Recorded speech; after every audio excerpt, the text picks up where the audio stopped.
Time for Derby Centrals. We talk for Saturday in September, which will be the middle jewel of this year's Triple Crown with the Kentucky Derby. As we look at the leaderboard, I'm going to go on record saying no one will ever get more points going into the Derby than Tiz the Law is 372. There's a safe assumption. Safe assumption. There's Manny. Bob Baffert warning, don't count out Authentic just yet. Apparently had a very strong work leading up to the Kentucky Derby, but it's still Tiz the Law's division. He's the leader right now, but some new shooters coming along. In fact, Max Player, Maggie, who tackled Tiz the Law in the Belmont move into a new barn, going to get a new rider as well.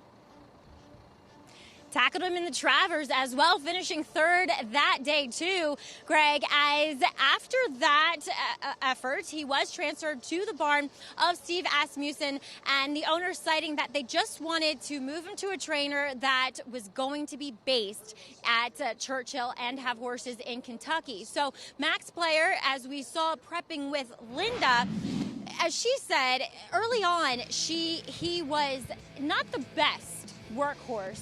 And then we kind of saw him working these 6 furlongs, 7/8, and now he's kind of really turned the light bulb on as we see him setting off behind a workmate here, about 3 lengths behind at the pole as he does cover this 5 furlongs and 59 and 3. He has to be niggled out a bit to eventually go past that stablemate there. But then he has this strong gallop out. So I think Connection's still wanting to get this horse more forwardly placed and involved in his races, as you see, feels the crop there on his shoulder to go on by and really get a good gallop out.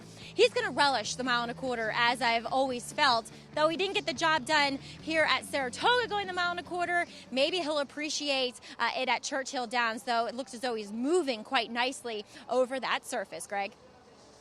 All right, Maggie, thanks. Well, I know he had the chance at the 1.25 miles here against Tiz the Law. It's hard to see him making up that ground again at Churchill Downs against that horse. Yeah, I mean, look, they could run that race 100 times and Tiz the Law is going to win it 100 times. I do think that Max Player has some upside as a horse that I feel like will appreciate going that added distance. Sometimes the pace can get a little bit quick in the Derby with so many horses and that kind of fight for position early, the excitement of the crowd that's normally there won't be there this time. So we'll see if the pace hooks up or heats up here. But Max Player is one that could get in underneath. But I can't see a scenario in which he beats Tiz the Law.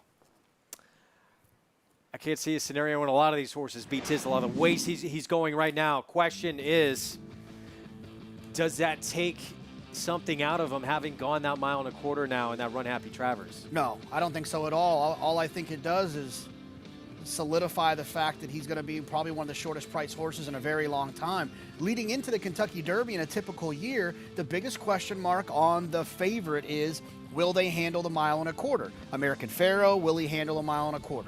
Justify, he's a scat daddy. Will he handle the 1.25 miles? It's a constant theme with all of these great horses that we've seen over time. Even California Chrome, that was the question for him. And they all passed that test on Derby Day. But Tiz the Law passed it on Travers Day. Ahead of that, he ran faster than any of these horses have ever run, and he did it at the 1.25 miles. That's the biggest question mark when you're looking at a Derby favorite. Look, it's a horse race, and things happen when they break from the gate. You obviously don't want to draw the rail in the Kentucky Derby. You can get into some trouble in that big field. I don't see how they beat this horse. He's just too much better than the rest of them. Yeah, and it just always seems like if Manny Franco asks for even more, that it's there anytime he wants to give it to him. He hasn't had to use it a lot. No, like we said, we saw in the Travers, in the stretch, he ran one of the fastest numbers that any of these 3-year-olds have done it. He did it at a 1.25 miles, and he did it after being wrapped up on outside of the 16th pole. It's going to be fun to watch. Getting close.